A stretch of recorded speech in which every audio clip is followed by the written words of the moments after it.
welcome to Rate My Gadget, and I will be comparing the Google speaker, the Echo Dot, and the Amazon Alexa speaker. So let me look at it in terms of functionality, design, and which one I think is better.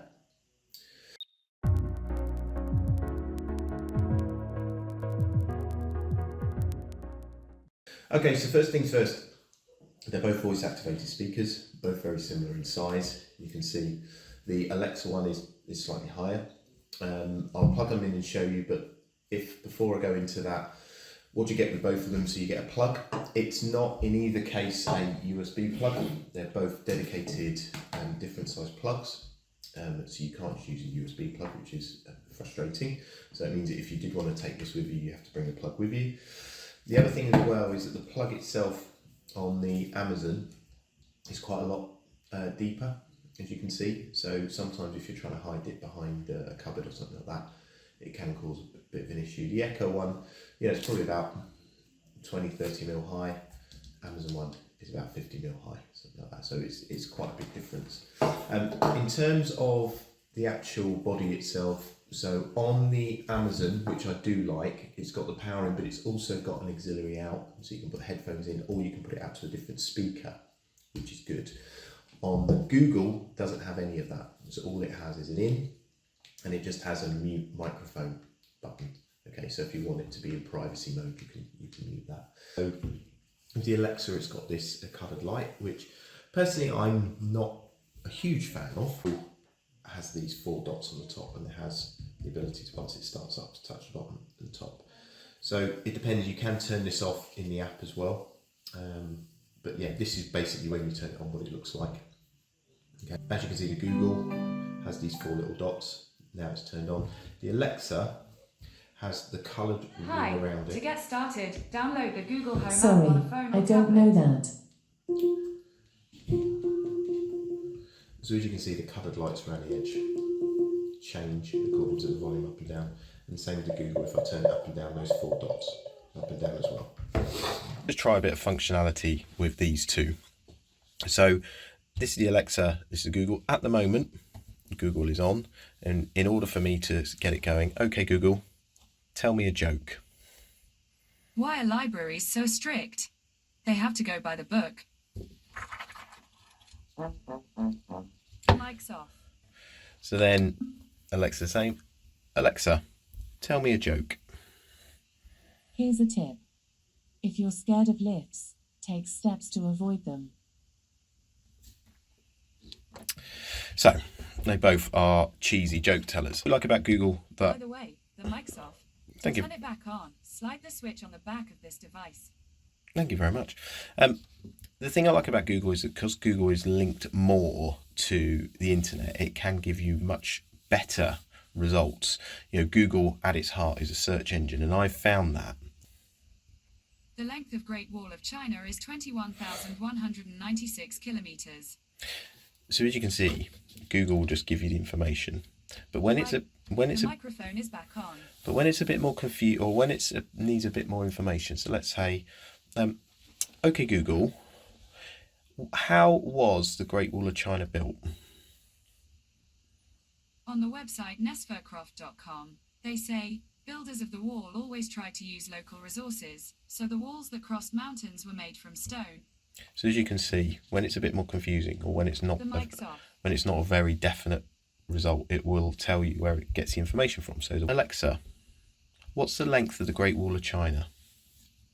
Great Wall of China is 13,170 miles long. Alexa, how was the Great Wall of China built?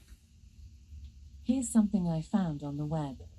According to themarthablog.com, the Great Wall was mainly built from rammed earth, stones, and wood.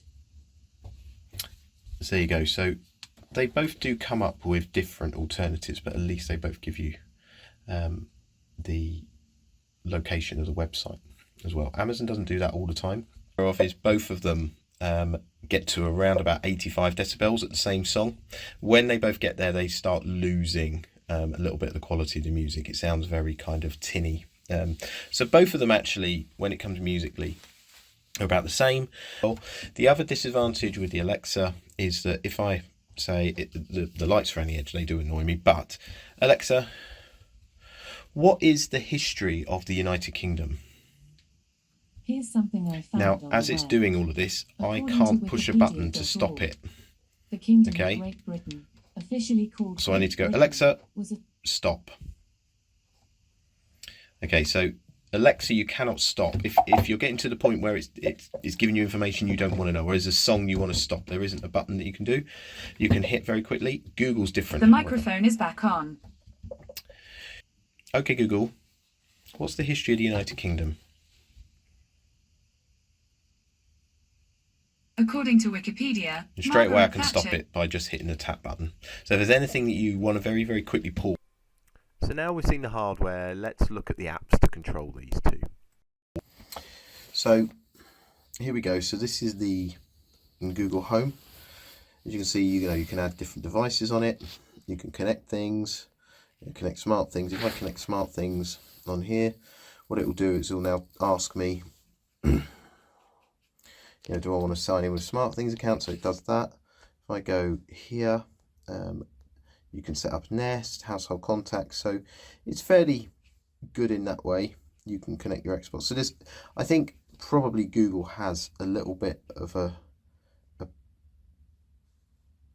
it has a little bit more than Alexa. But let's have a look at Alexa. Yeah, so Alexa, like Google, will allow you to put your contacts in, add your phone number, all of those kind of things. Now, the only thing with Alexa, which I don't particularly like, is Google Home seemed to be, just a bit more intuitive. I don't know if it's me. But the other thing as well is that, because Alexa is Amazon, it will unfortunately try and send you down the road of their services. So Amazon Music, for example, rather than Spotify. Go, right, okay, so I have a Spotify account. So let's have a look. It's really not intuitive to be able to add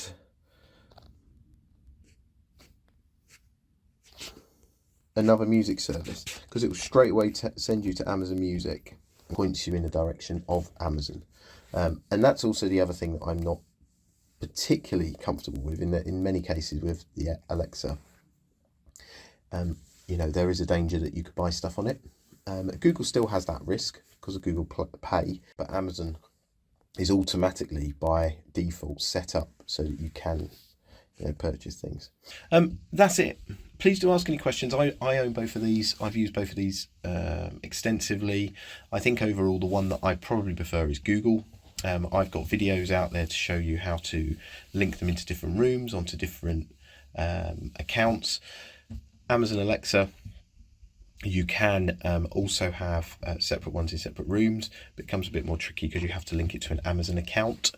So that does become a bit more difficult, because especially with things like Spotify, you won't be able to play on two different devices, two songs, unless you have two different Amazon accounts. So I hope that helps. Please do like, please subscribe, leave me any comments and questions, and thanks for watching.